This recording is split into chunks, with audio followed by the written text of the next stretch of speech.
Hello, Craig.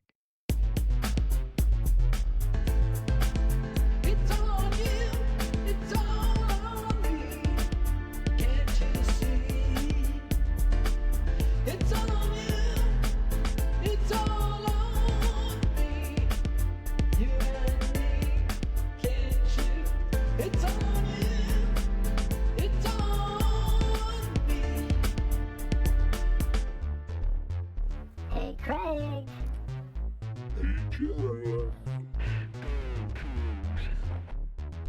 Right or wrong, we don't care. Win or lose, we don't care. We don't care. We don't care. We don't care. What is up, Craig?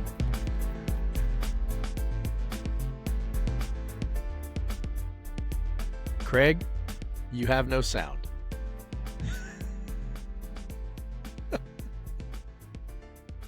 Okay. There we go. Mercifully. Hey, Jeff. Woo! We did it. I must have bumped the microphone Yeah. or something. It was, There's but- that mute button on these Yeah, Yetis is it's like touchy. it's very touchy for sure. But yeah, Yeah, man. What's up? mercifully, the basketball season is over, and we're going to wrap that up. This is Podcast Versus Everyone. My name is Craig Powers. With me, as usual, is Jeff Newser. And Jeff, we talked about who would make it farther in the Mhm. WCC tournament. The women starting at the very beginning, Yeah, not getting a single Around bye, earlier, starting around and earlier. the men starting on a bye, playing a team who had to play again the night before. Yep. The women made it Saturday, won 2 games. The men, one and done. Yep. One and done. One and done. In a loss that was very familiar, just extremely familiar. We've seen it before. Playing a team that you've beaten twice, that is not good. Currently they stink. 202 on Ken Palm. They stink. Portland stinks. Yeah, they got lucky and beat Gonzaga once, but Yeah. Woo-woo. they are real bad. And you're bounced out, totally out of it most of the second half. And just, tried their frantic comeback thing at the end, but this is about the worst effort of that they have done, because they weren't Yeah. even Not within really. one possession at any point. Well, I mean, you got to be like kind of close to do the or you got to start the frantic thing sooner.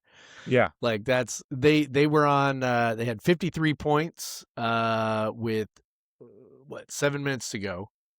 And they were on 57 points with 2 minutes to go. So they scored, they scored 4 points over 5 minutes, toward the end there. And then, of course, they tried to rally in the last 2 minutes. And I mean, it's like, we talked about before the game, they were decided favorites over Portland. Portland was ranked in the 200s in Ken Palm at the time of the game. Actually, nope, I take that back. I'm sorry. They were 196 at the time of the game. They were 200 when we did the preview. So, Yeah. regardless, we were about 70% favorites via Ken Palm when the game tipped off. We went on a 12-2 run at one point to make it 17-14 in the first half. Early in the second half, when we were up 29-25, we were almost 80% favorites to close it out from there. And like for people who don't follow advanced stats, like if you're thinking like, how can a 4-point game be 80% to win? Well, if a 0-0 game with 40 minutes to go is 70% to win, then it makes sense that a 4-point game with 20 minutes to go would be something more than that, right? So 80% to win, and it was all downhill from there. It kind of went back and forth a little bit after the 10-minute mark, but it crossed over for good with about 8 minutes to go, and then it just it reached 90+% with 5 minutes. So over 3 minutes, Portland took it from being just barely favored to 90% favorite. We were down 9 with 5 minutes to go. Just really inexcusable. It's exactly what you said, man. We watched this game a ton of times. And honestly, it was right about that time where it was 47-41 with like about 11 minutes to go. I was on the Yeah. Slack on the game thread, and I was like, that's ball game. That's it. This game is over. They're down 6. And maybe I would have ended up looking bad. I don't know, but I mean, we've seen this game so many times where they get up against it away from home. It looks bad, and the other team pushes back, and then they just don't have any fight, and they fold, and they they get sloppy on defense, they press on offense, they get selfish on offense, they turn the ball over, they get out hustled for rebounds. Like, they just honestly they just kind of weren't in it from the beginning. I know they were ahead early and whatever, but the vibe wasn't good from tip. Portland clearly wanted it more, and I always hate saying that. I always feel like that's kind of a cop out. That's a fan like a fan trope, I guess I would say, like this idea that the other team wanted it more. But over the last 2 years with Riley at the helm, like we've seen that over and over and over again, where the other team is ready to go and we are not. And that was the case here. And, they over the last 2 years, we've often seen Dave Riley's teams show up and think they could just walk over a team that, they're better than. And make no mistake, we're better than Portland. Like, we beat them twice. The second time at home by 30 points or whatever, like just blew their doors off. We are a better team than Portland by any objective measure. And so we played like it. And, when you play like it and you approach it that way, then that's when you lose. Well, and we've seen that so many times.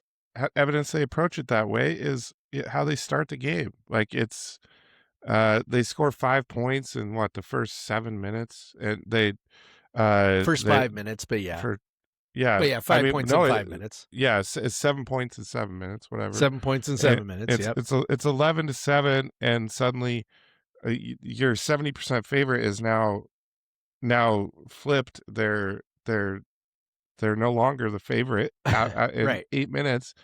Then they go on that 12-2 run because, as often happens, they wake up. Yep. But then they finish the half strong.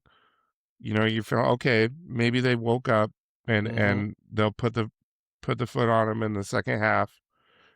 But then they come out in the second half and don't score for 3 minutes, and it's just like 1, 2, 3, 4 minutes, almost 4 minutes they didn't score. Yeah. And suddenly, luckily they got stops, but still, like, you give up 2 points in the first 4 minutes and you don't extend your lead. Like, that's frustrating. And then shortly after that, they give up the lead, and then they never get it back. Right. The thing that actually gave me the tiniest bit of hope that this was maybe going to end up differently, at least at halftime. They hadn't played great. Offense wasn't great. I figured it was probably going to be, a fight to the end. But what was giving me a little bit of hope was that the defense was actually pretty good in the first half. It wasn't just results. Like, a lot of times easy to use the, just like, oh, well, Portland didn't score many points, therefore the defense was good. I mean, sometimes, the defense is not, like they're giving up shots, right? And the other team's just not making them. They actually had a pretty good defensive game plan. They kind of took Foxwell out of his game. They were giving up threes, contested threes to not great shooters. I mean, they were doing, like, the game plan was good. I mean, look, we've complained about the defense for 2 years.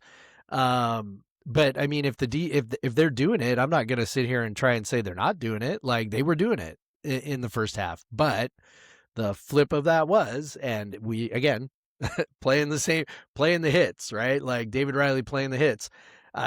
Second half was a shit show. They got completely outcoached in the second half. Portland sort of got everything they wanted. It wasn't Foxwell, but they adjusted to the fact that we were taking Foxwell out of the game, and we didn't have an adjustment for their adjustment. And Baloo, the wing guy for him, and then Balasager Webb, their big fella at 7'1", we had trouble with him all night because of his size, because we don't have anybody that can match that.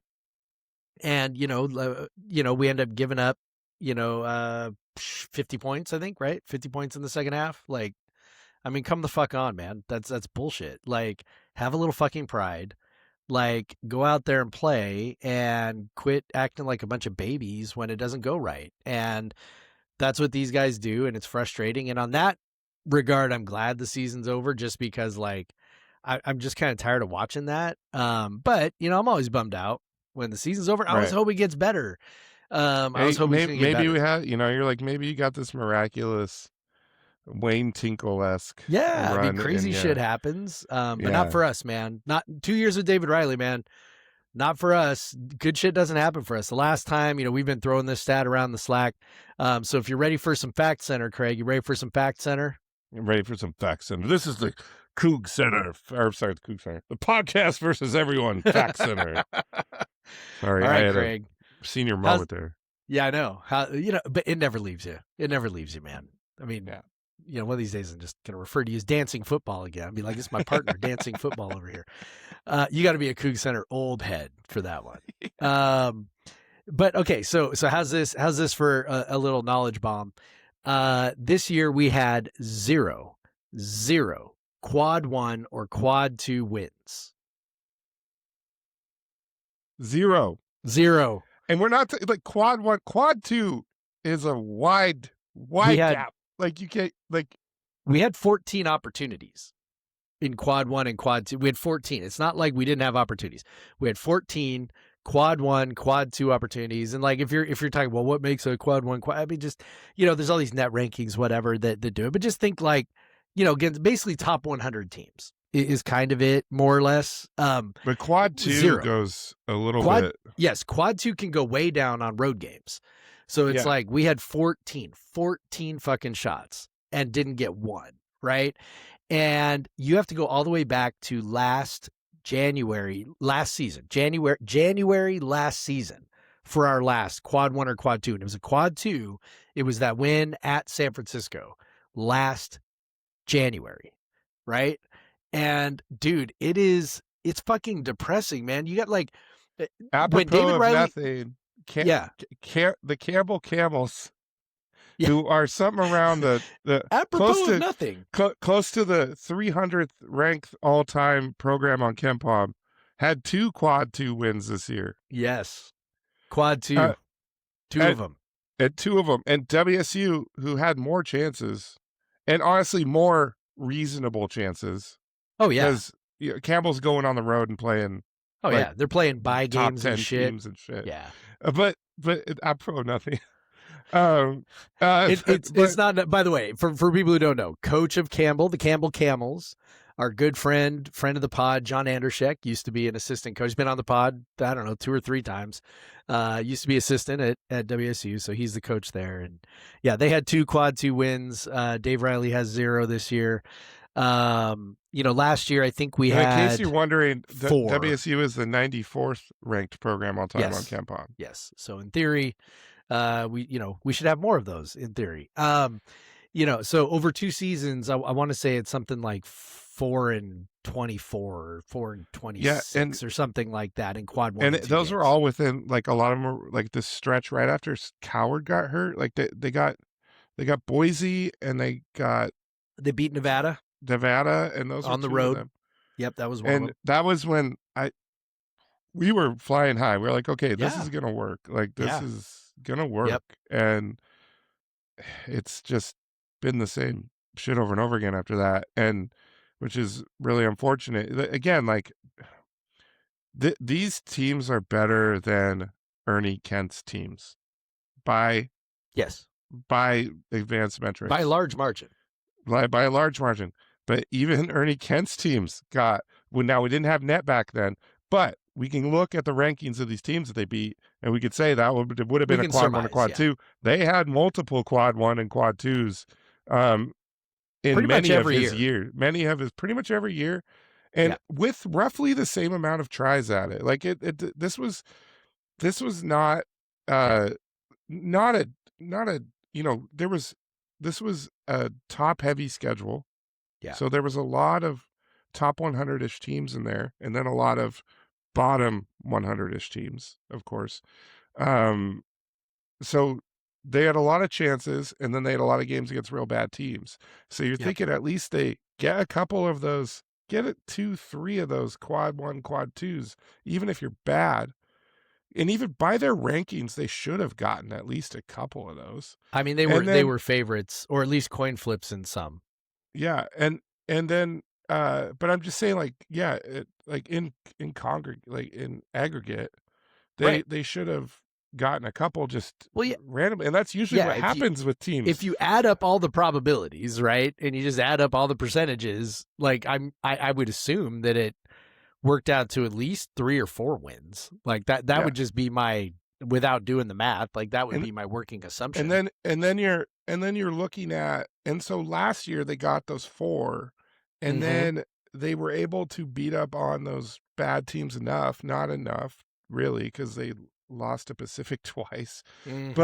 but they able to beat them enough that got them to those 19 wins. right. And because they were able to pick off some of those top 100 teams, that it wasn't a good season. They went 8-10 in the WCC, all that stuff.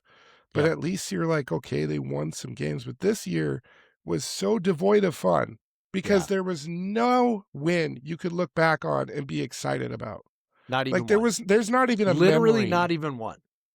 Like 30 games and literally not even one 'Cause game that's- where you can be like, yes, we- that was a lot of fun. Like We've seen many mediocre didn't Wazoo exist. basketball seasons. Many mediocre Wazoo basketball seasons. Yeah, and for sure. there's always a few wins where you're like, oh, remember that one game, whatever.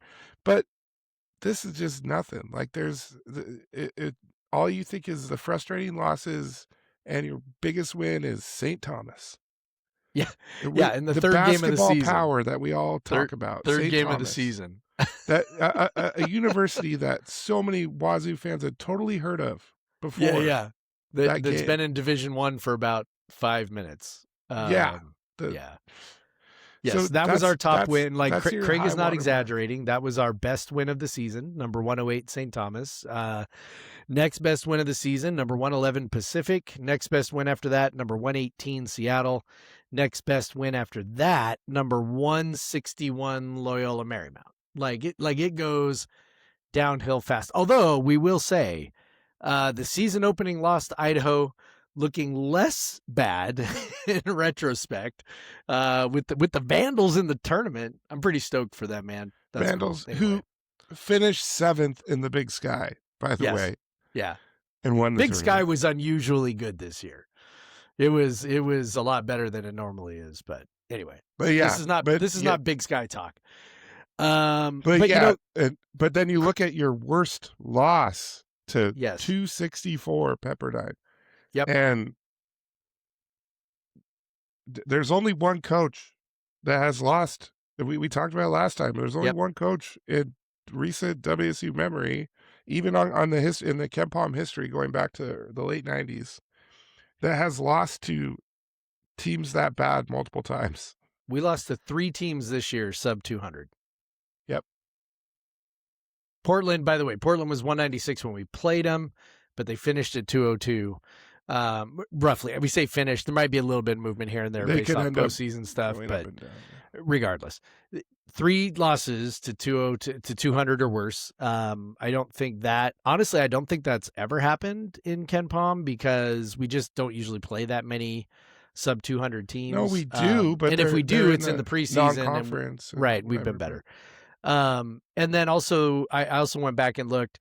Last 3 games of the season, lost to 161 Loyola, 263 Pepperdine, 202 Portland. That is definitely, I know this for sure, that is definitely the first time we've lost to 3 teams that are sub 150 in a row.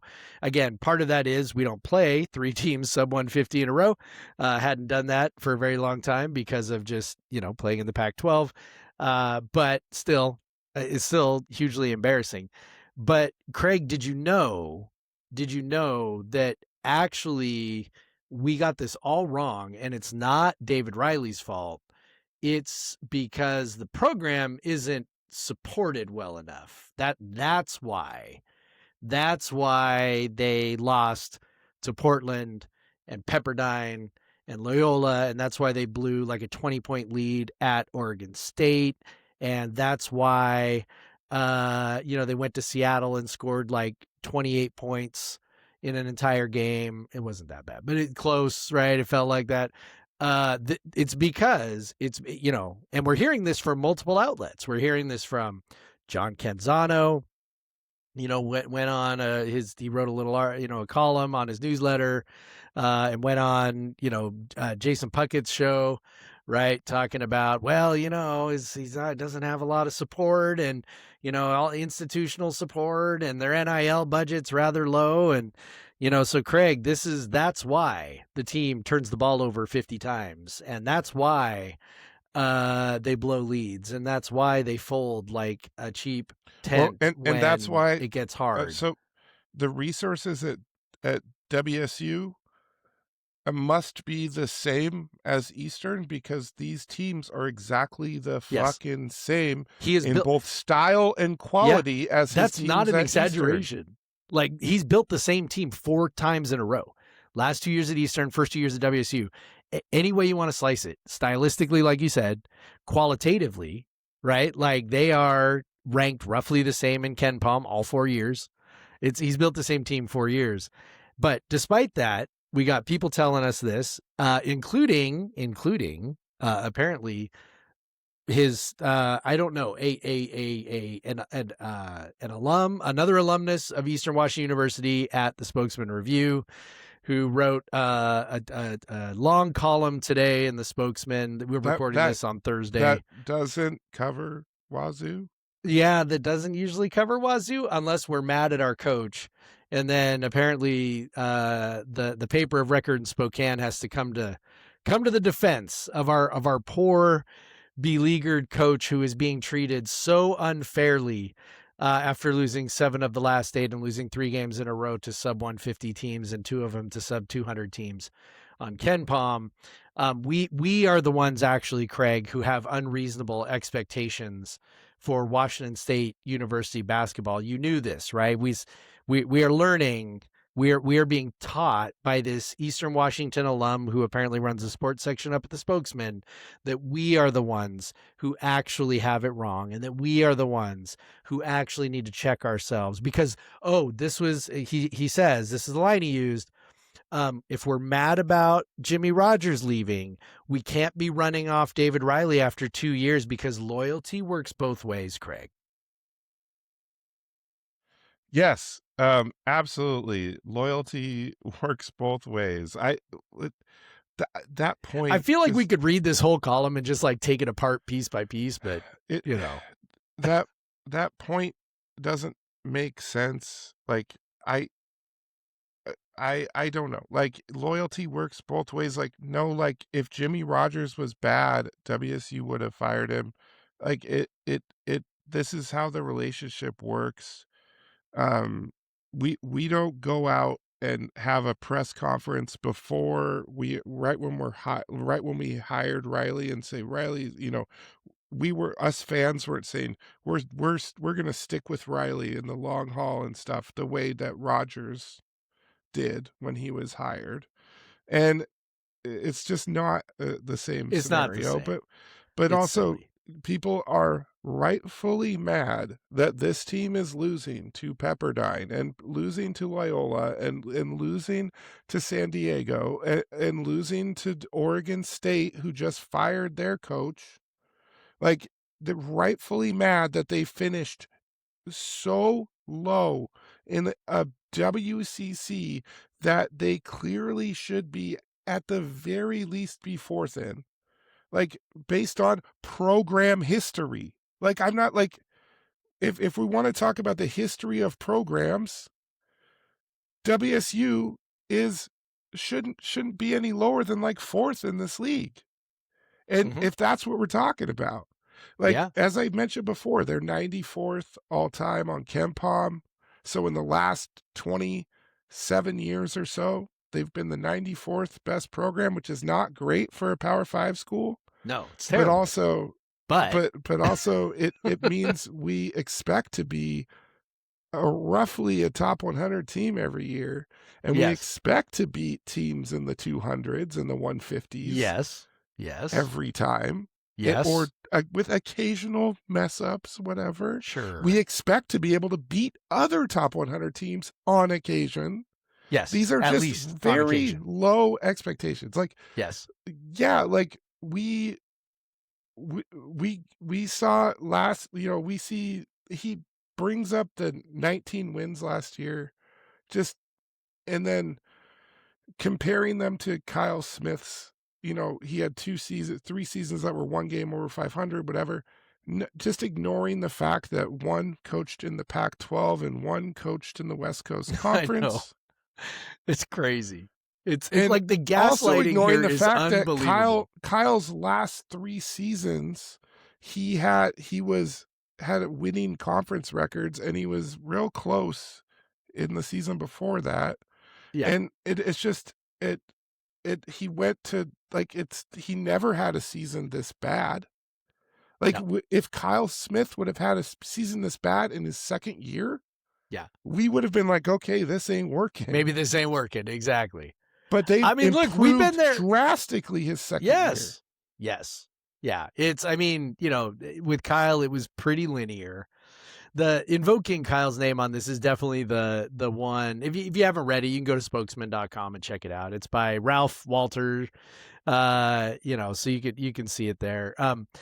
Invoking Kyle is definitely his weakest argument. It's just silly. It's silly. Like this is what Kyle, so David Riley's 2 seasons. And by the way, so he brings up, fair point, the roster was gutted, but if you followed, every year Kyle Smith lost his best players every single year. Yep. And every year he stayed at least in the like he stayed top 100 or got better. Yep. Like he went 127, 78, 44, 67, 42 on KenPom. That is like at WSU, that you're above WSU average there. Yeah. As I said, and Riley is 120 and 135 now. He's below average WSU. Yep. And honestly, Kyle, it was unfortunate that he didn't lose as many of the players from Ernie Kent. He did get CJ Ellaby, I'll give him that. But also, outside of that, there was anything. That transition was rough. And also, that team was way worse. The program had no support whatsoever coming off of Ernie Kent. Like, no one was paying attention to Wazoo basketball. No one paid attention when Kyle Smith got hired. Like, because no one knew who he was, all this stuff. Yeah. But obviously, David Riley brought, I can't feel that bad about him. He wanted to turn over the roster because he wanted to bring all his best players. the players he wanted to bring. He brought all of the players he wanted from Eastern, and he even told some of them no. And and he brought all of them down from Eastern that he wanted. Yep. And he had a talented team. He lost Cedric, but still, what was left was much more talented than most of the rest of the WCC. Well, because we saw what they were able to do without him for a month and a half, whatever it was, when they were winning a ton of games. Like, obviously they had the talent to do it. Obviously, then, and then of course they fell apart and they couldn't get it right and they couldn't get back on. Same sort of thing happens, And obviously, this year. This year, I wouldn't say the team as talented as last year, but without Cedric, maybe pretty close. Yeah, I don't think their talent was much lower at the beginning of this year than it was at the end of last year. But if we want to concede that, but if point, we just want, like, if you're watching this team, you're watching these games, you're looking at the players, what they're capable of. They were more talented than many of these teams they lost to. Yes, like many of these teams, many of them. Like they certainly were not more talented than Gonzaga, St. Mary's, and Santa Clara. Right. They were not more talented than those teams. But their talent was on par or better than everybody else. San Francisco on par. On par at least. They had better talent. Like they definitely did. Yeah. But they still could only muster 6 wins in conference play. Or 7 wins. Which is why it's not a resource issue, right? Like, and that's not our complaint. Like, for an EWU grad like this guy at the Spokesman to come and deign to lecture us about understanding our place, man, fuck you. First of all, we understand our place. We know our fucking place right now. We know we're not in the Pac-12 the way it was anymore. We are more aware of our place. This is like people, politicians that run around shitting on poor people for buying milk or something because they're like, oh God, do you really need some milk? It's like, you know what? Poor people know how to make a penny go farther than any possible person on earth because they have to. I'm like, we know exactly where we're at. We know exactly what our resource deficiencies are. And it's why we worshiped Kyle, because it's like, even before the tournament, we were like, fuck, this is so much better. Right. And we know how special it is when it happens. It's why you went to Omaha to watch the game. It's like, Yep. we know it when we have it. And we were like, nobody was calling for Kyle Smith's head after the first 2, 3, 4 years, because yes, he was getting us the postseason by that third, fourth year. But the first couple of years, they weren't spectacular, but it was like, okay, they're good. They're okay. They're competitive. They're well coached. They win some games we don't expect. They're making us proud. We like that, right? We are well aware that this is not a talent-rich, a resource-rich program. So fuck you for trying to tell us that we don't understand that. We do. We watched all these fucking games. We watched and we know. This is not an issue of resource. What happened this year is not an issue of resource. If we were saying fire him because he can't finish ahead of Gonzaga, Santa Clara, St. Mary's, then yes, call us crazy. But that's not what any of us are saying.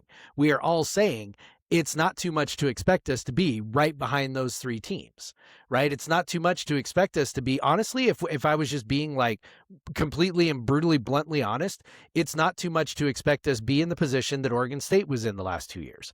That's really where we should have been, right? And Oregon State and looked honestly, at the last... those Oregon State teams were worse, but still winning games that they should win. Yes. And they decided it wasn't good enough and they fired Wayne Tinkle. Okay, we are not insane. So quit trying to gaslight us and tell us that somehow we have unreasonable expectations, because what you're really saying, if you're really saying, and you watch this team, right? We did, you did, and I did, and probably most of the folks listen to the podcast do, because we're a bunch of fucking sickos. We watch this team and we know what's wrong with the team. And if you're saying that they don't have enough NIL, that they're not sourced well enough, what you're really saying is, you better pony up to overcome your coach's deficiencies. That's what you're really saying, because the coach has obvious deficiencies. The coach has problems. The defense is shit. The team is undisciplined. They're super soft. They're not tough. They're fucking out of shape. Let's call that what it is. They are out of fucking shape. And if you watched him at the end of the year, there was no gas left in the tank, despite Riley playing his bench huge minutes all year long. And I know that there were some injuries and things like that, but he played his bench huge minutes all year long. They were out of shape from the beginning. And Riley even acknowledged as much towards the end of the season, well, maybe we didn't, condition enough, and maybe we weren't, tough enough. And you know what? Well, yeah, whose fault is that? Right? Whose fault is that? So if you're saying we're not sourced well enough, what you're really saying is you better donate enough money to overcome the shitty coach.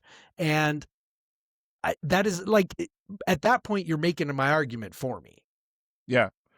And if we want to talk about patience and loyalty, you go back to Oregon State, and what did they get for all? They got one magical run, from Tinkle. They got one tournament, 2 tournaments, one magical run in 12 years. And that's barely better than what WSU has gotten trying to chase other coaches. And they also had some really awful teams in between that. And yeah, Oregon State realized, hey, 10-8 and 9-9 in the West Coast Conference is not the standard we should have been at coming from the Pac-12. And we're sitting here at what, 8-10 and 7-11 in the West Coast Conference. And we're like, that's fine. And we didn't have, and this is not with a coach that has taken us to 2 tournaments before. And by the way, Oregon State, their KenPom all-time ranking is 101. I think Oregon State probably historically better basketball program if you count the 80s, the WSU. Yes. Yeah, they had a real good 80s, early 90s, real good program. They definitely been to more tournaments than we have, because back then. But since then, we're pretty even. We're a little bit better overall. Obviously, we've been to a few more tournaments because they've just had those 2 under Tinkle. We had the 2 under Tony and the 1 under Kyle Smith. So we got him beat there.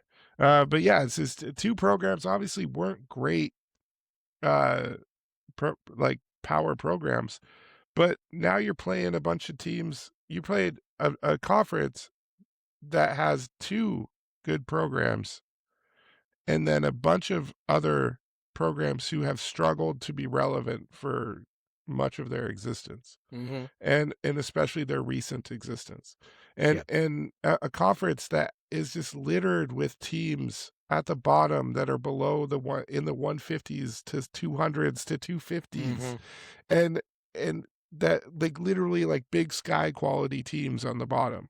Yep. And Riley, who is quoted, of course, he won 2 EWU Eastern Washington Big Sky regular season titles for Eastern Washington. Well, if he could beat those teams, then why couldn't he beat them here? Yeah. Like, if he could beat those shitty teams, then why couldn't he beat them here? Like, sure, let me hand you this year your 5 losses to Santa Clara, Gonzaga, and St. Mary's. Yeah. Let me hand those to you. But then you went out and lost another 6 to some teams you shouldn't have lost to. Like that, like, but also, if we're being serious, you should have been able to pick off at least one of those from St. Mary's and Santa Clara. Yeah. And you should have been more competitive with Gonzaga. Yep. I mean, maybe Like- you beat, you had a good chance to beat Santa Clara at home, couldn't close the deal. St. Mary's, you fall apart in the second half again, right? I mean, same old story. The one salient point that the guy makes, and I'll give him credit for this because I'll give credit if someone makes a good point. The salient point is that we just took a $20 million cash infusion to the athletic department from the school budget. Paying a coach to go away is not a great look, right? When you're doing that. And so I get that, right? So if WSU came out and said That's really the only point he needed to make. Yeah. And he made it like in the 3rd paragraph, and I'm like, well, there you go. I mean, that's the only point you need to make. Like, the school is strapped for cash. They're taking money. They would have to pay. Now, I always like sort of roll my eyes a little bit at the buyout number, only because that money can actually be amortized over the rest of the contract. Like, so it's not like you have to go find $2.7 million to make him go away. You actually don't have to if you don't want to. Now, most athletic departments do it that way, I assume for accounting purposes or whatever. Right.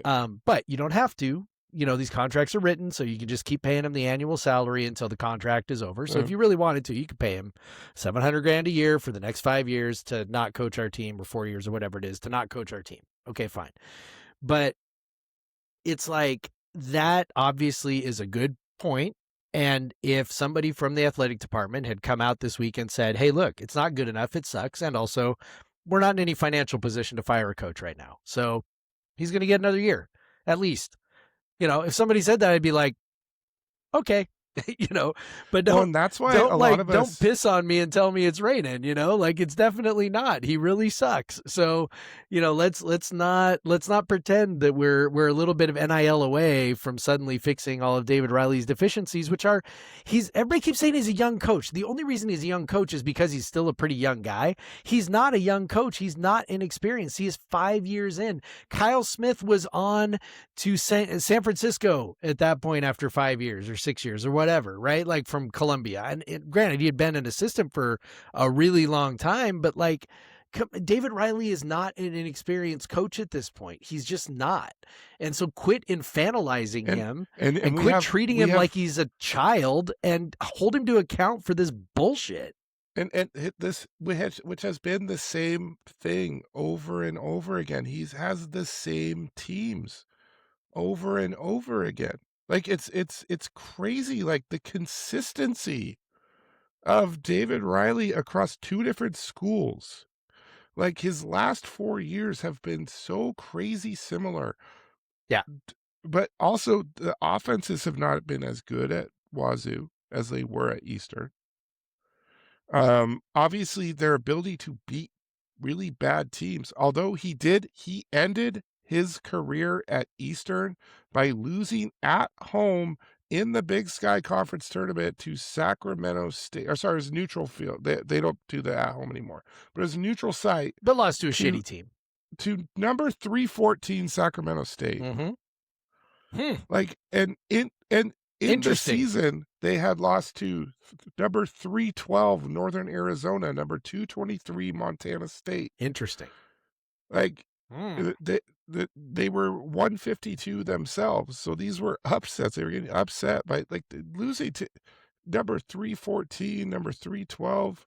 Yeah. Maybe these should have told us something. Yeah. It Like- definitely should have. And well, the idea was that this is a guy who punches above his weight, because, and I think that reputation was largely built on like one postseason win against us, against a shorthanded Kyle Smith team. Which didn't have Mo Gay. and were Yeah, playing like with 6 players roughly. injured players and whatever. I mean, look, it was a good win for them. It's great. I mean, I'm not taking anything away, but I'm also like, I'm becoming more and more convinced that like somebody saw that one game, McCoy saw that one game and was like, that's the guy that I want, and so that's how he gets the job. Well, and- let's be honest. Like, there was a lot of people he brings up that he's a brilliant young mind in basketball. yes, we're talking about and- Walter bringing this up. Yeah, Walter brings that up. It's a brilliant I- young mind. I've definitely heard that when he got hired. We've I heard it heard from that other from- coaches. Other coaches, we heard that from lots of people wrote it. And I was like, okay, like, sure, but okay, brilliance is not only coaching one end of the Yeah. floor. Yeah.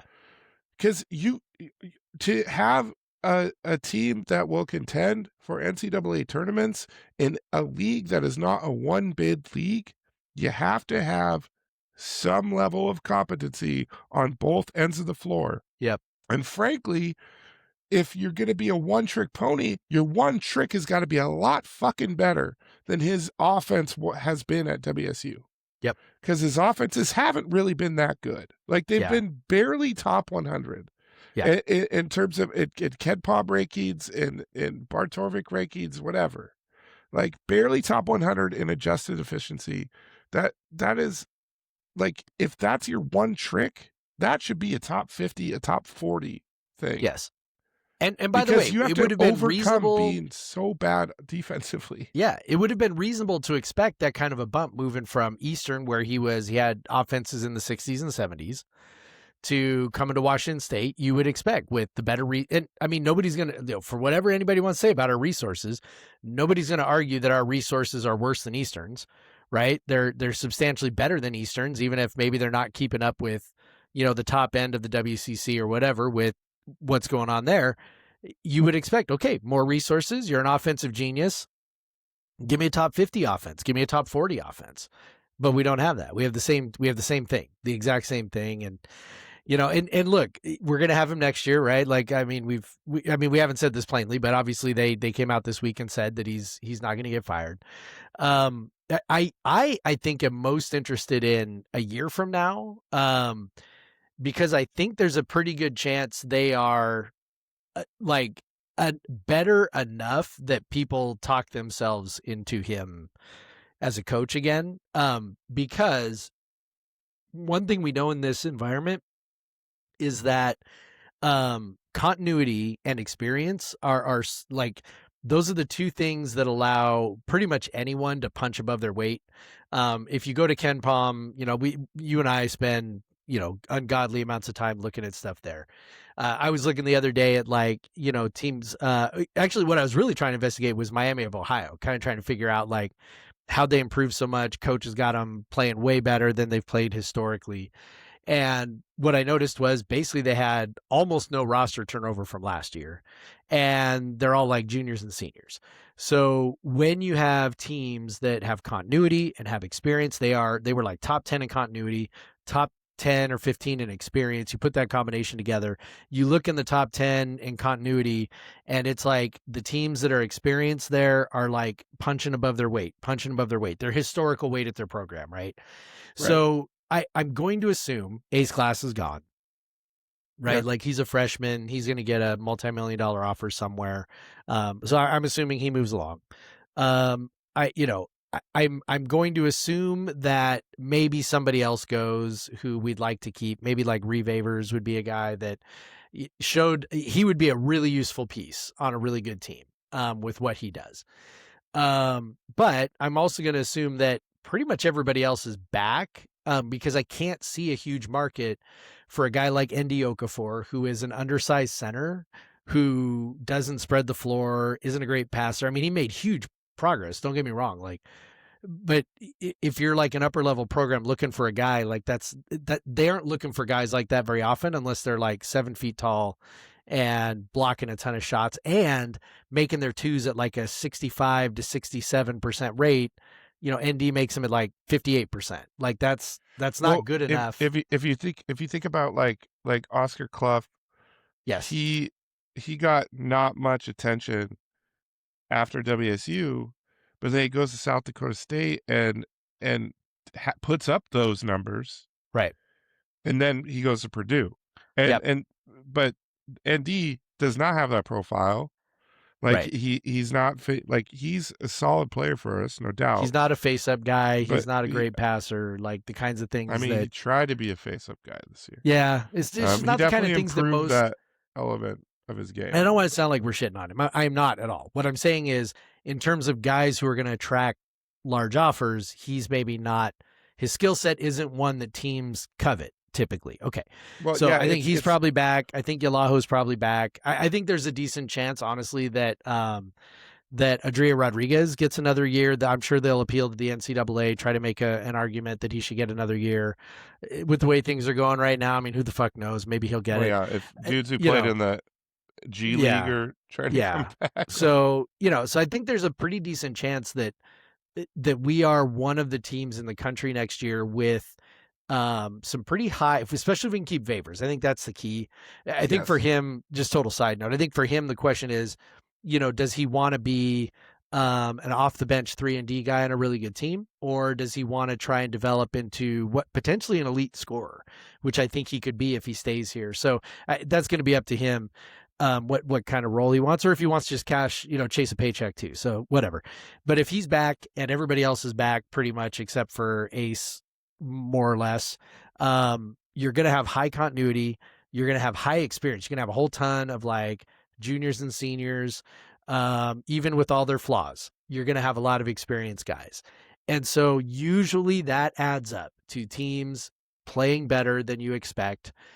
So there's a chance, they could go from being ranked, 130, whatever this year to like something like 90 next year, win some more games, look pretty okay in the new Pac-12. Like that's a very real possibility. And so that's the part where I get curious because in a year, I don't have any faith that it's going to be different in terms of just like the underlying problems. Right. Like essentially we're trying to, I use this metaphor the other day, but like, we're trying to fix a leaky pipe when the foundation's all cracked. It's like, that's not going to change in a year, even if they win some more games. Yeah. The problems which you detailed earlier being, carelessness with the basketball on offense, a lack of defense and just a lack of toughness. And the, like, these are like fundamental things that we have seen that have been successful at WSU are teams that take care of the ball, teams that play defense, and teams that are tough and can get punched in the face and respond. Like that's Wazoo. That's Wazoo in football. That's Wazoo in that's Wazoo in basketball. Like that's it. And these teams are not that. What I think, what every time, like what I was hoping when Riley was hired, like we're talking about this guy who's offensive G.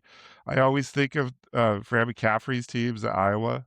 Oh yeah, and how they would have these elite offenses and like barely get in the tournament and like not advance in the tournament because they just didn't play defense.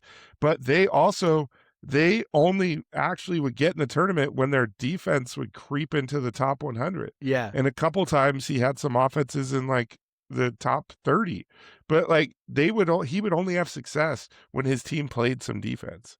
Like even when he had these elite offenses, they would only be good Okay. if they also could stop teams a little bit. And Fran so McCaffrey's last two teams, I just want to tell you, Fran McCaffrey's last two teams ranked number 18 and number 16 in offense at Ken Palm and missed the tournament because their defenses were 167 and 157. The year before that, 3 years ago, they had the number 4 offense in the country, 168 on defense. That led to an 8 seed and a round 1 exit. The year before that, number 4 offense again, number 80 defense led to a 5 seed, but also round 1 exit because it's hard when you don't defend. So anyway, just to like add to your point, like it's also Fran like when McCaffrey's people teams think take care of the ball. yes, but it's like when you sort of like say like how good would the offense actually have to be to get up in there? Like Fran McCaffrey's last 3 teams, again, number 18, number 16, number 4, offensively, the defenses were horrible. They were ranked number 62 overall, number 57 overall, number 41 overall. And the last 2 times they missed the tournament, right? Because they could not win enough games not defending at all. You have to. So I don't know, man. Here we are. It's not going to get much better, I don't think, next year, but maybe we'll have a little more fun next year. At the very least, we'll have some different teams to root against. But Boise State, Utah State, Colorado State. I mean, those are always 3. San Diego State. Those are always 4 really good programs, man. There's going to be plenty of quad 1 and 2 opportunities next year. Like we're going to have 4 programs in our league that are as good as the top 3 in the WCC. Oh, sorry, 5. I forgot Gonzaga. Fuck me. 5 teams. Yeah, sorry, we I definitely forgot have about one that. that's as good as the top team in the WCC. We're going to have 5 programs in the new Pac-12 that are roughly on the level of the top 3 programs in the WCC this year. Like it does not get easier, and the league does not have the bottom that the WCC has. Well, right now they've only got 9 teams, right? So like you're going to play everybody twice, and so you got 5 teams that have historically been much better than us, and then you've got 3 other teams kind of with us a little bit down below that are expected to maybe not be up there. And it's like, man, you're only looking at 3 teams that you would expect WSU to beat next year in league. That's rough. That is rough. And so I don't know, man. I hope it gets better. I hope. Maybe I hope I end up looking like an idiot. Like that would be my greatest hope. Like I did when I wasn't sure if Mike Leach was going to make it. Speaking of our old Coug Center days, year 3 losing to Cal, I was like, man, maybe this ain't it, man. Maybe this ain't it. And then of course that's when everything went crazy towards on the rocket ship to the moon there behind Luke Falk. So I don't know. Maybe that's it. Who's our Luke Falk? Maybe Parker Garrett's is gonna jump in there and lead us to glory, man. I don't know. Yeah, absolutely. By the way, the closest, so we might have one team that'll be roughly a bottom Texas State. bottom of the barrel team, and that's Texas State. Yeah, That's Texas State. They're definitely bringing it down overall, Yes. even compared to us and Oregon State and like Fresno. Their program rank in on KenPom is 215. Yeah. Their all-time best season since 1997 on KenPom, they hit 93 once. They've been a top 100 team one time in the last 30 seasons. They've been a top 100 team. Yeah. So that seems ripe for a late season loss. Yes. I am waiting with bated breath for that stunning, not stunning second half collapse at San Marcos. It's going to be so much fun. And then losing to them again in the Pac-12 tournament. Yeah. I'm thrilled. I'm thrilled. I can't wait, Craig. Can't wait. Or we'll look like idiots. Please. I hope so. I hope, man. I hope like they punch so far above their weight next year that I completely change my mind. Like that's, I would be so thrilled because ultimately we just want to have fun, man. Like that's it. Like there's no like there's no pleasure in being right. Like if we are right, and this is what it is, and it's inevitable that whether it's a year from now or 2 years from now, we move along. Like there's no pleasure in that. I don't get to be like, hey, I knew that. I saw that back in Riley's first year. like that's shitty, man. That means we're doing a whole bunch of losing along the way, and it's no fun. Like I would love to be wrong. That would be I know amazing. I've done it a couple times with Slack. Like, look, I was a little skeptical because he had done roughly what the previous two coaches at Eastern had done. Yeah. Like he had pretty much was just Yeah, we talk aligning about with that a what lot, they had right? done. And but at least, I would have hoped it would have been great if he could have matched what the previous Wazoo coach had done. Yeah. And maybe he still can, because we were told that Kyle was only one game over 500 3 times. So, yes, Ralph Walter means lets they're the us same. know. Lets us Yeah. know that Kyle Smith finishing one game over 500 while coaching in the Pac-12 is roughly the same as David Riley finishing 8 games under 500 while playing in the WCC. It's definitely the same, definitely comparable. But by the way, he brought up like the great coaches, and Raveling was one. And I don't know if he looked at all of Raveling's seasons. Yeah, They weren't like consistently amazing. yeah, I don't know if he looked at all of Kelvin Sampson's seasons. Now that would have helped him with his argument, yes, it would have. because if you looked at Kelvin Sampson's early WSU career, we would if there was Craig and Jeff doing their Yeah. little podcast in 1989 or whatever. Oh my God! Like we Yeah. would have been like, this guy sucks. Yes. Yes, we probably would have. I often think back. I look back. I mean, I was in school when Kevin Eastman was the coach, and I look back at like that whole thing when he got fired, and it's like, man, the teams he coached were not as bad as the two teams we've had under David Riley. They were not as bad as like every team we had under Ernie. They were not as bad as every team under the guy who followed him. Like, and I remember everybody thinking, and this was it's basically the afterglow of basically coaching after Kelvin Sampson, right? Like everybody just looked at it and went, nope, that's not good enough. That's not good enough. That's not good enough. And then it's like, again, and maybe that's another good argument in this guy's favor. Like, be careful what you wish for, right? Because we know it can always fucking get worse. Like, they can go find someone way worse than David Riley, so maybe we should all just be happy. I don't know. I'm just tired of losing the way we're losing, and I'm tired of not having any fun doing it, and I'm tired of not beating anybody that's worth beating. Yeah, and That's where a lot really, of fun it's- comes from with sports. It's the style in which these seasons have transpired is what makes it so much worse. Yes. And if there was more that we could see, like, more improvement in taking care of the basketball, more improvement on defense, and improvement on offense. Like if there Yeah. was just improvements. Yeah. And I know he lost a lot of talent last year coming to this year, but newsflash, everyone happens. It happened to Kyle Smith Yes. every single year. Yeah. He had to replace all of his best players every single year.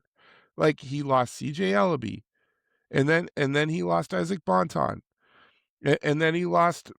Like I'm trying to go through the years, but he lost Muhammad Gay. It was every year. He lost Muhammad Gay, and then went and Justin lost Powell FA before the and- tournament. he lost FA. Well, The he year lost before FA the the year tournament. before that. No, the year Right, the year- before.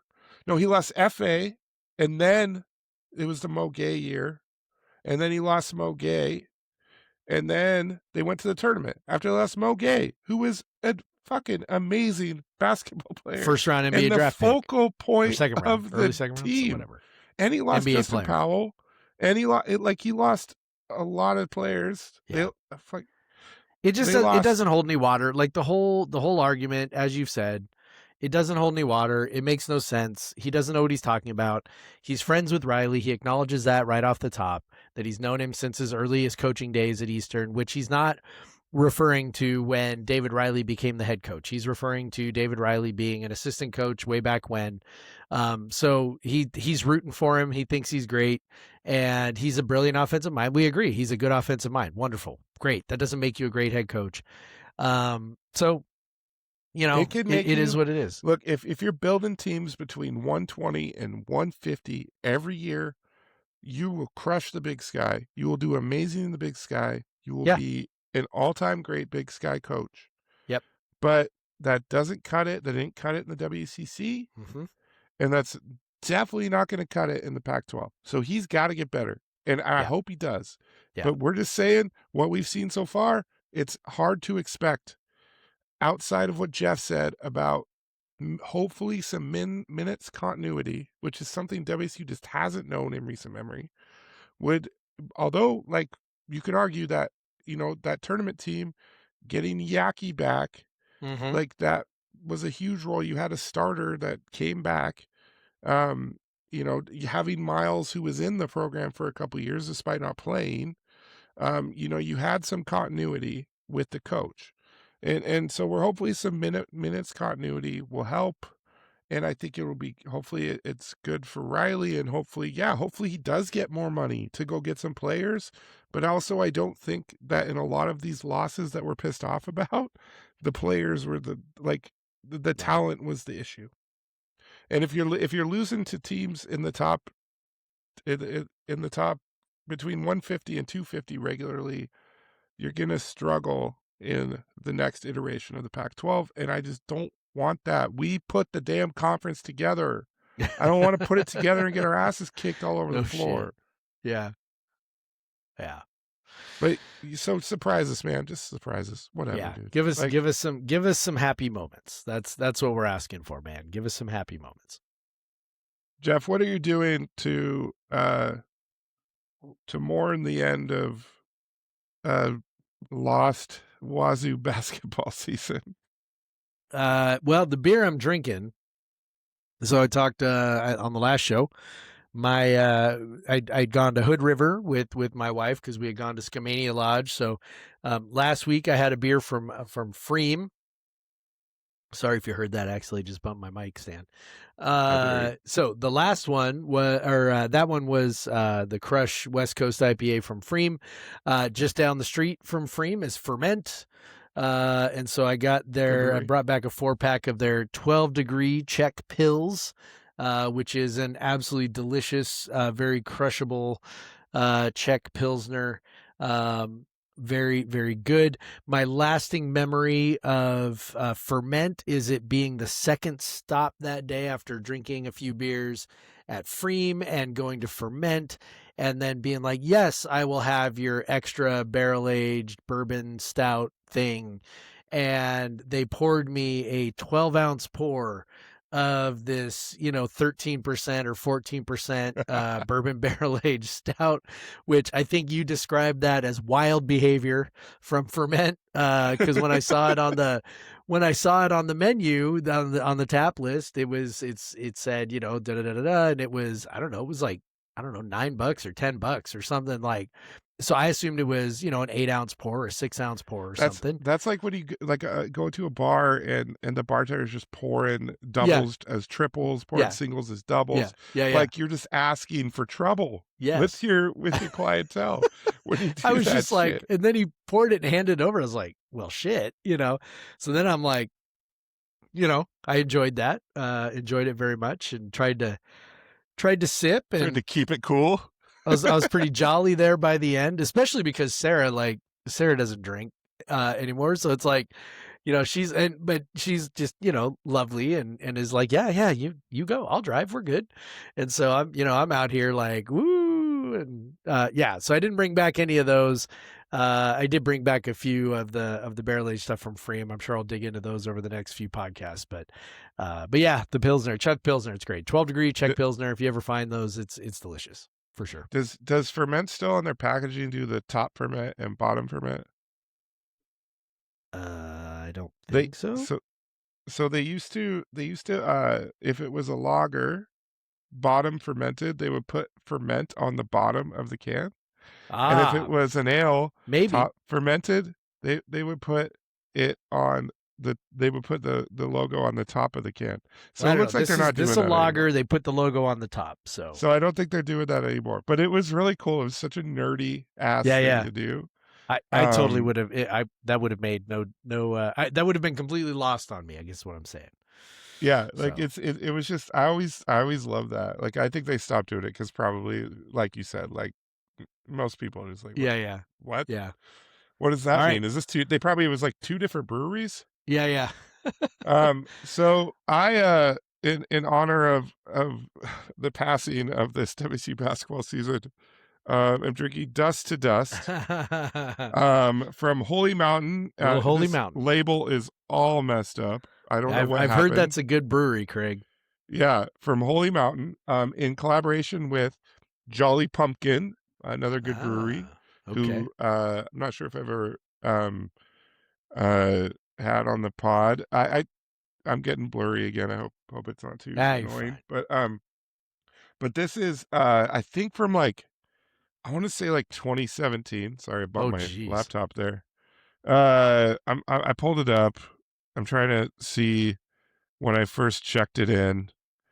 Yeah, I first checked it in on February 16th, 2017 at the release at Holy Oh, Mountain. man. So I had it on draft, and then I bought some bottles that I have. So what this was, it was really cool. Like Jolly Pumpkin had a very has a very distinct, like they use Brettanomyces strains, and I think that they brought some of it. This is a Brettanomyces pale ale aged in oak Okay. barrels, Love which it. is a fantastic style that I wish I would see more. And Brettanomyces like ages so well, and this beer is so fucking good. Like I really liked it. The last one I had looks like was in 2017. I took it to my buddy's wedding in Vermont. Um, so I haven't had it since then. I've had one sitting in my basement for 8 years. It would have come from the Olympia basement or the Olympia, sorry, the little shed we had Yeah, yeah. in the back of our Olympia house. I And definitely then, hauled boxes of as those I've said, fuckers. I've said before, moved by Joyce, my mother-in-law, up to Tacoma. And so it has been, I've had this for 8 years or 9 years. Shit, it is 2026, almost It 9 is. years. It is.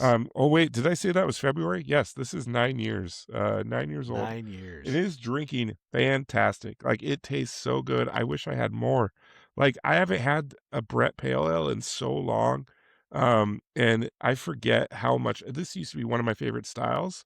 I just have so shied away from like tart styles, but it's not even that tart because Brettanomyces doesn't give a ton of tartness. Yeah. Um, Such a good beer. It's so good. And now it's over, Dust to Dust. Oh, Oh, it's gone.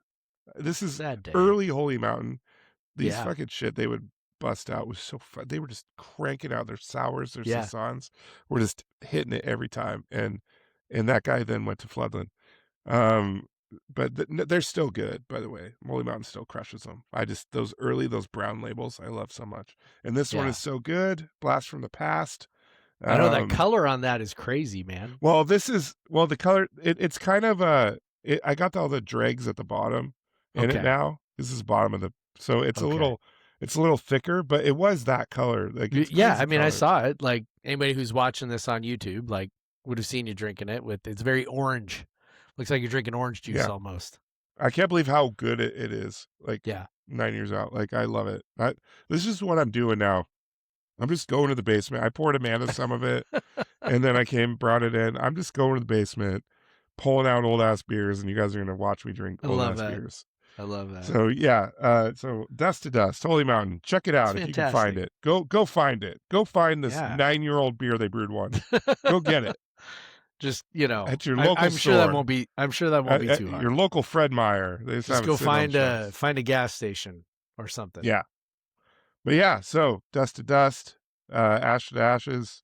Hey, but one team, the Wazoo basketball team that lasted the longest this year, Yep. that was still alive into the weekend, was the WSU women's team, who only won 7 regular season games, but they Yep. were still going, and they did look like they had a chance for a while to push it to the semis on Sunday, but they Yep. just ran out of gas, man. Yeah. Like once I mean, they fell down, They won 2 games, right? Like that's the first thing, right? So they started a round behind the men, and advanced farther than the men by winning 2 games. Taking on Against Portland. also like it's not like they were playing worse teams relatively. Like Yeah. Well, the Seattle's men horrible. played 202. Yes, Seattle. but Pacific then Pacific was ranked ahead of them, and Bart Torvik, like, yeah, that's not a bad team at all. And they basically ran them off the floor and then sort of gave up most of the lead late. But that was, by the way, we joked around a lot on the Slack on that game. That was an epic broadcaster all time, like, broadcaster sales my job. God. They were trying so very hard to will Pacific back into that game. And Pacific, literally, they were down, I don't know, what was it? 20, it was over 20 points, right? I'm That we looking were at up in the third quarter. the game flow. Yeah. And then 23, I think. yeah, it got 23. up to. Yeah. And Pacific kind of, came back. And when we say came back, like, it's not really coming back. Like, they closed the margin. So they got lowest- closer. But The lowest WSU's win probability ever got to was 88.1% yes. with 6:54 left. Yes, and that was up 7 with 5 minutes to go. And the first time that Pacific cracked, Pacific, I don't think ever got closer than 7 until it was inside a minute. Yeah, It was under 30 seconds. It finished at 6 points. Like, anyway, so whatever. We dominated the game. They never got within within one possession and had the ball. Yes. They never got within one possession period. When the best line was with like kind of a nice layup from Pacific with 36 seconds left. They cut it to 7, which was the closest they had been in the second Yes. half. They cut it to 7 with 36 seconds left, and the announcer shouts, "What a game!" Like, Yes. An instant classic. I think she called it an I instant think classic. she said an instant classic. A This is game an that instant never classic, got closer and it's than like- 5. It's So, like the win probability barely second dropped half. below 90% in the second half, and Pacific was never within 2 possessions until there was like 20 seconds or 15 seconds left in the game. Like, whatever. Anyway, so Cougs won that game fairly handily. Now, they did expend, and I think this is the salient point, they did expend a fair amount of energy there as Pacific was closing the gap. Now, I won't say coming back because it wasn't a comeback, but it's like closing the gap. Cammie, I'm sure, had to play longer, harder minutes for her main players than she otherwise would have. And then waiting in the next round was Portland. A Portland much better has been team. a much better team, and they've been like a really big bugaboo for us, especially given the way they play defense, the way Portland plays defense. It's a high pressure, trapping, turnover style defense. They play 10 players, like they just bring waves of fresh legs at you, and they really just kind of wear you down.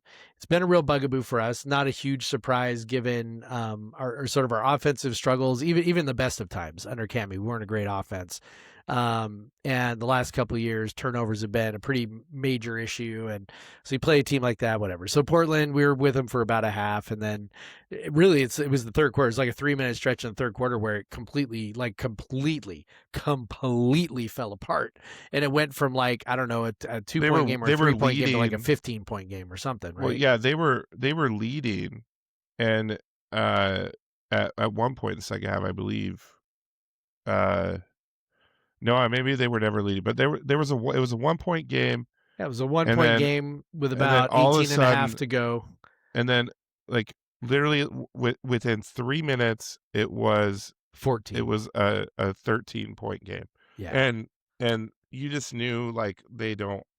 Yeah. One, they don't have the offense to do this, and 2, like, Portland is such a bad matchup for them. And 3, they just look so gassed. Like, they Yeah. were pushing, like they were trying, but like they like the Well, shots weren't falling. that was just the big wasn't one. happening. That was the big one. I mean, they won 4 games to end the season before that game, which is really cool for them. And one of the things that actually had finally sort of come around was the shooting had finally come around. Like they had been a really poor shooting team for most of the year. They were finally starting to hit some shots, hit some threes. That disappeared in this game. They finished 5 of 17, but those 2 of those were like in the last like minute or two. It was like 3 for 14 at one point or something, or 3 for 15. It might've been like, it was really, really, Yeah. really bad. And, you could just see the legs. Like you could see third game in 3 days, playing a team that plays up tempo trapping. You got to expend a lot of energy just to break the press. And we did break the press. We had a great game plan for the press. Like we played really, really well, played within ourselves, got some easy buckets, but Portland's just pretty relentless about it. And once you finally sort of give in, they can steamroll you. And that's kind of what happened there. And, so really like super, like, I don't know, man. Like, I mean, there's not, moral victories or whatever, but again, we talked about having some perspective. Like, I mean, if we were what Ralph Walter thinks we are, we'd be running Cammie out of town, right? Because, win now or else. You got a couple of pretty bad seasons. Like, it's time for Cammie to go. Like, that's insane, right? Like, we're all like, we get it. We know our history in women's basketball. We know what the deal is. She's she's the GOAT, and she'll figure it out. She has even admitted as much. The things that she feels like she needs to fix, she knows. And so I have all the confidence in the world. She's going to fix it. And we're not going to have another season that's like a, 200 type season where they win, 9 games. I feel good about that. So good for them. I'm glad they were able to finish on a bit of a high note. You talked about roster continuity with the men, and with the women, they definitely have a chance at that.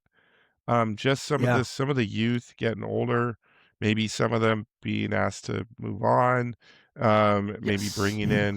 bringing in some upperclassmen transfers to bolster the roster would be great. Yeah. It would be amazing if they could bring LA back and Charlotte back. Just to have those 2 at the top as your leaders would be Yeah. fantastic. And then after that, just players like Koritz and Alcina and Rude, having an extra year under their belt, that Yep. could be better. And so, that I would expect them to be much better next year, not just Yep. better, but much better. I have, again, like we're talking about the difference in how we talk about Riley and how we talk about Etheridge is that Etheridge has proven Mm-hmm. at WSU that she can win. This was the first time in 6 years. This is after 5 consecutive postseason tournaments, 3 consecutive NCAA tournaments. This is her first real stinker of a season, and she did not try to hide it. She admitted to it, admitted to her own faults, like you said. And if she can learn and adapt, and we could just get some improvement from some of these young players and keep those 2 leaders at the top, I believe that, they get better. Bringing some rebounding would be great, and another ball handler would be great. I mean, the biggest thing's the rebounding, man. Like I mean, how many games did they maybe have a chance, and then they just, you're giving up rebound after rebound after rebound. Like, that's tough, man. I mean, they had their number one defensive rebounder was a 6-foot guard who was rebounding at 19%, which, again, as we talk about, these stats, they don't probably mean a whole lot without context. I'll just tell you, 19% is not good for a team leader. Like, It's good for that's good for a guard. That's good for a 6-foot for guard. what she does, but it it's is not good for the not best good. player on your team to be at 19% unless you have 5 players at 19%. Yes, Like, exactly. That's just do the math there. Yeah. And then they had 2 other players at about 15%, regular contributors, and everybody else at like 12 or less. Like, that's, you just can't. It's really, really, really. No matter what else you do, it's really hard to win like that if you can't finish defensive possessions, and if you're not generating any additional offensive possessions. They didn't have their number one offensive rebounder, again, Charlotte Abraham, 6%. That is, I'm sorry, I take that back. 7% for Malia Rude. That's your number one offensive rebounder. You'd like to have someone there around like 9-10%. That's kind of where that threshold is of being a good offensive rebounder. So But yeah, by- they got to. by the way- That's what I would say. That's the biggest thing that they got to fix. So, they have Torvik has roll. If you go on the individuals page, he says roll. And so LA obviously scoring point guard, last year combo guard. Like, Charlotte is listed as a wing guard. Yes. Yeah.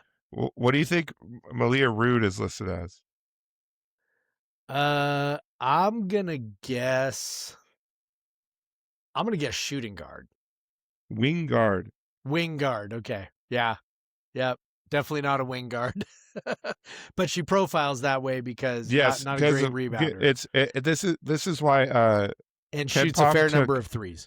Ken Pom took defensive profiles out because teams just started giving up 3-pointers because they were playing pack defense. They were Yeah. playing man-to-man defense, but they were just packing it in. So they were giving up a lot of Started to 3-pointers. look like a zone, And so Yeah. it looked like a zone. And so it would say some zone or zone. I don't remember. The old Ken Pom heads would remember this back when it Yeah. was free. And you just Yes. look and it said some zone. He took that out because it really wasn't accurate at all. Yes, this would be another one of those. Yeah. So, obviously, where Malia is playing on defense is not the wing guard. Even where she's posted, she's playing inside on offense quite a bit. She's playing. Mhm. She's not handling the ball that much. Like it's just funny. I just thought that was funny. Yeah. But as she profiles, she humorous. shoots quite a few threes. She doesn't get to the line that much. So she doesn't rebound that much. Like, so it looks like a guard when you look doesn't at rebound. it. Yeah, Yeah. they'll but be yeah, better. so- We know. they'll be better. Hopefully a lot better.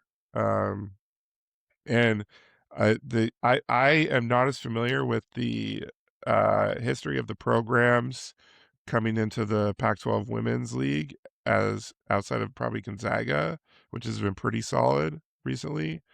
But I don't think it's going to be all that different from what the WCC was this year, to Yeah. be honest. Maybe a slight tick up. So if we're just looking at programs this year that are moving over, Colorado State was the highest ranked Mountain West team at 70. San Diego State 73, Boise State 113, Fresno State 155. Utah State 284, and then Oregon State, it will obviously be up there. So I think it'll probably be a pretty comparable league in terms of quality. Bringing over Oregon State and Gonzaga, combined with those teams that are already there. Definitely not as difficult of a league as the men's West or Mountain West is going to be. Pac-12. Yeah. But yeah, Pac-12. The Mountain West teams that are coming over. That's what I meant. You know what I meant. Yeah. I'm not pulling a don't Kirby pull- Moore here Yeah, and I was calling gonna it say, the don't Mountain pull West. Kirby Like, Moore. Very come on, excited Craig. to be in the Mountain I'm West. very excited to be in the Mountain West. Yeah. Anyway. Yeah. Anything All else? right. Is there anything else for us to talk about? No, I think this was the basketball moratorium.